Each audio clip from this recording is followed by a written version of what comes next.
નમસ્કાર વિદ્યાર્થી મિત્રો, હું છું રાહુલ વાંઝા. આપ સૌનું હિયાન્સ એકેડેમી યુટ્યુબ ચેનલમાં હાર્દિક સ્વાગત કરું છું.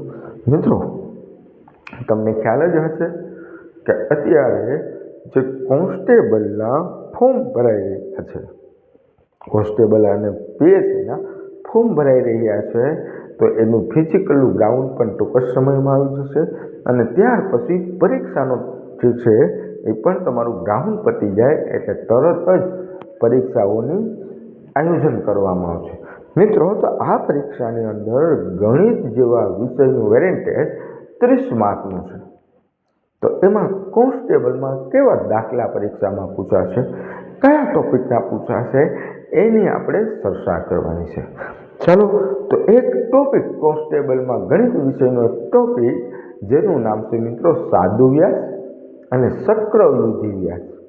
મિત્રો, આપણે અભ્યાસ કરવાનો છે આજે સાદા વ્યાજના, કે સાદું વ્યાજ જે છે એના પરીક્ષામાં દાખલા કેવા પૂછાય કોન્સ્ટેબલની પરીક્ષામાં. તો કંઈક સાદું વ્યાજ મિત્રો, હાલો શરૂઆત કરીએ. તો આવા કંઈક દાખલા પૂછાશે. માનો લો કે પહેલું એક્ઝામ્પલ છે, આ પરીક્ષામાં પૂછાઈ શકે એવું એક્ઝામ્પલ છે. ₹6,000નું 9% લેખે 2 વર્ષનું વ્યાજ શોધો. સાદું વ્યાજ શોધવાનું છે મિત્રો. તો આપણને ખબર હોવી જોઈએ કે સાદું વ્યાજનું સૂત્ર શું છે સાહેબ. તો સાદું વ્યાજ બરાબર PRN/100 આ એનું સૂત્ર છે. પણ પેલા આપણને જે આપેલું હોય મિત્રો એની આપણે લખી નાખવું જોઈએ. મિત્રો, શું આપેલું છે તમને? તો કે સાહેબ અહીંયા ₹6,000નું. તો મિત્રો, આ ₹6,000 છે એ તમને રકમ આપેલી છે. તમારી પાસે કેટલા રૂપિયા છે? તો કે સાહેબ ₹6,000 છે. હવે 6,000નું 9% વ્યાજ દેવાનું છે. કેટલા વર્ષ માટે? તો કે 2 વર્ષ માટે. તો આ 6,000નું 9% એટલે કે 2 વર્ષનું વ્યાજ શોધવાનું છે કે 2 વર્ષમાં કેટલું વ્યાજ થાય. એકદમ સહેલી અને સરળ પદ્ધતિ પ્રમાણે યાદ રાખવું હોય મિત્રો, તો આ 6,000 છે રકમ, એને મિત્રો કહેવાય મુદ્દલ. એને શું કહેવાય મિત્રો? તો કે સાહેબ એને મુદ્દલ કહેવાય.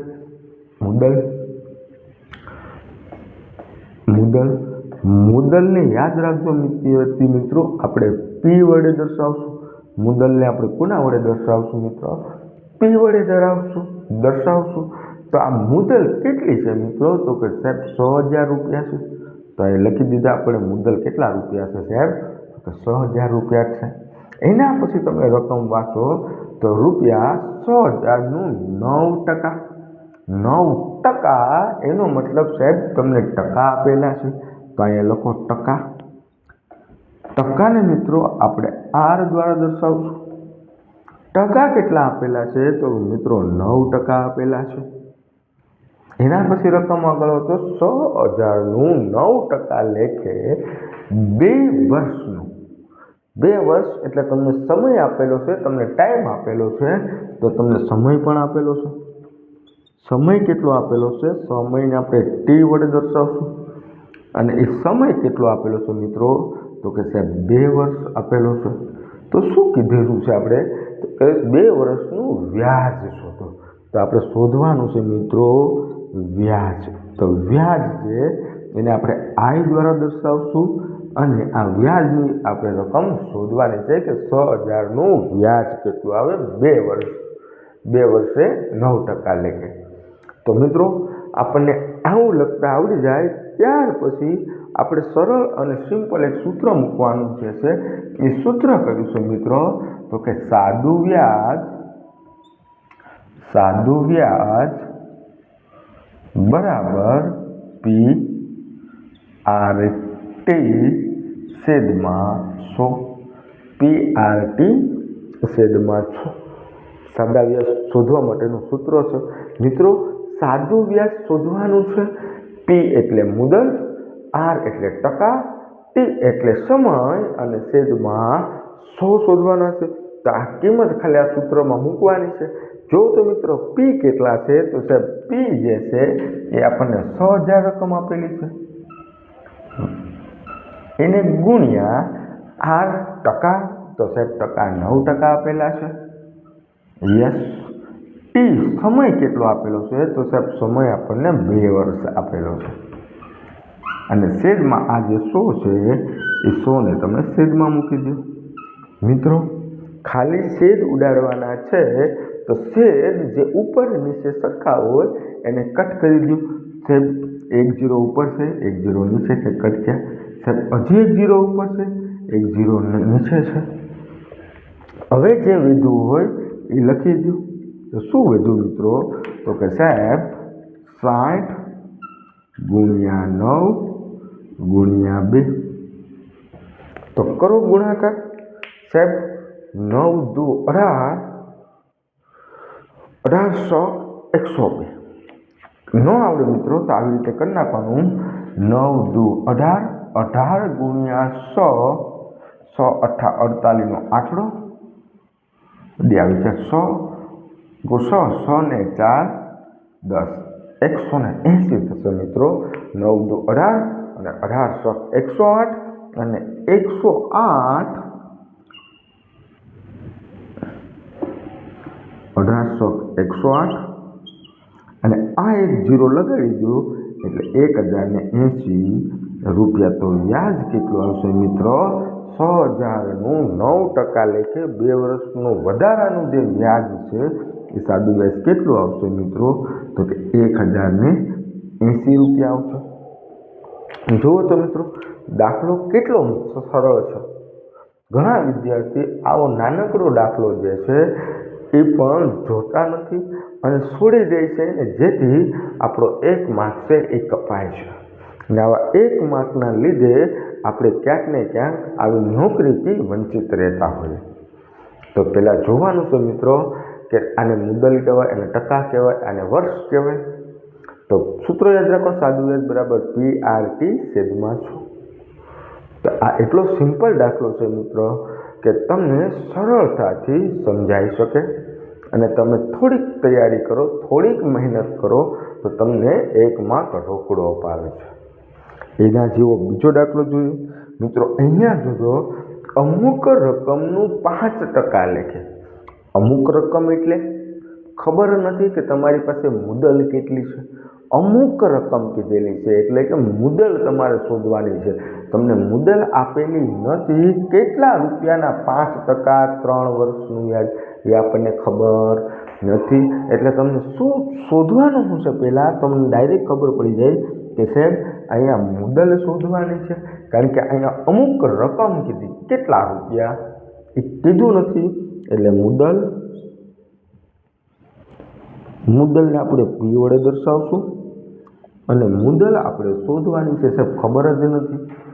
ચાલો, અમુક રકમનું 5% એટલે સાહેબ તમને ટકા તો આપેલા છે. ટકા એટલે કોણ? તો કે સાહેબ ટકા એટલે R. ટકા કેટલા આપેલા છે? તો કે 5% આપેલા છે. 5% લેખે 3 વર્ષનું વ્યાજ એટલે તમને સમય આપેલો છે. સમય આપેલું છે. સમયને આપણે T વડે દર્શાવીએ. સમય કેટલો આપેલો છે? તો સાહેબ 3 વર્ષ. 3 વર્ષનો સમય આપેલો છે. 3 વર્ષનું વ્યાજ ₹1200 છે. તો મિત્રો અહીંયા તમને વ્યાજ પણ આપેલું છે. વ્યાજને આપણે I વડે દર્શાવીએ.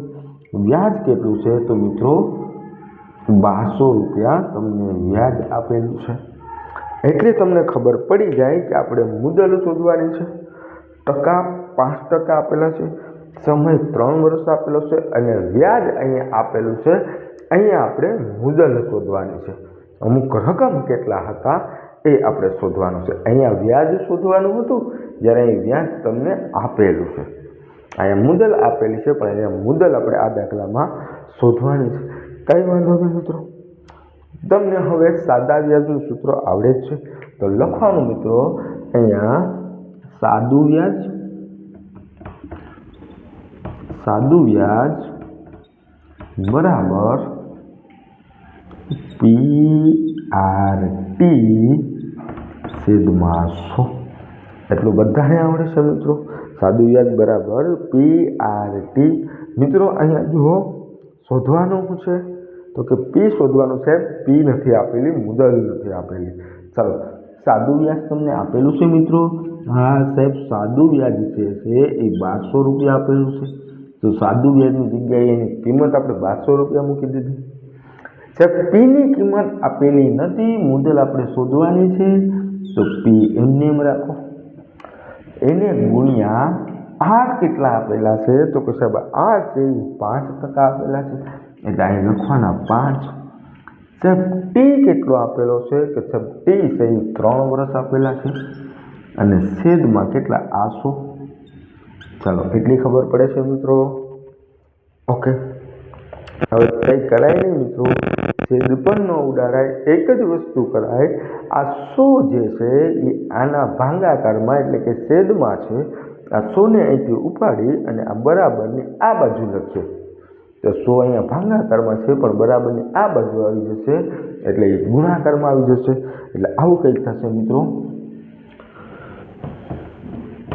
1200 આ 100 ગુણાકારમાં છે, બરાબર આ બાજુ લખવા હોય તો ગુણાકારમાં આવી જશે. બરાબર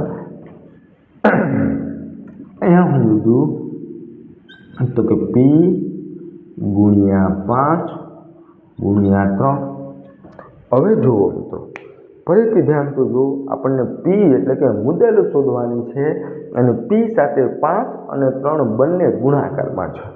તો આપણે પીને કરતા કરીએ અને ગુણ્યા 5 ગુણ્યા 3 ને આપણે આ બાજુ લઈ લઈએ, બરાબરની આ બાજુ લઈ લઈએ, અહીંથી કાઢી નાખો અને 5 ગુણ્યા 3 જે છે પી સાથે ગુણાકારમાં છે, બરાબરની આ બાજુ લખીએ તો ક્યાં આવી જશે મિત્રો? ભાગાકારમાં આવી જશે. 5 ગુણ્યા 3 ખબર પડે છે. આ 5 અને 3 પી સાથે ગુણાકારમાં છે, બરાબરની આ બાજુ લેશું તો 5 ગુણ્યા 3 એ આના છેદમાં આવી જશે. ગુણાકારમાં હોય તો ભાગાકારમાં આવી જાય. હવે છેદ ઉડાડવાનો છે, એકદમ સરળ.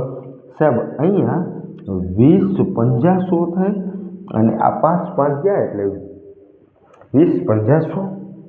સાહેબ હવે છેદ ઉડે કઈ તો જોઈએ, અહીંયા જો 3 છોક 12 ને આ 2 0 ઉપર લખી ગયો એટલે 400.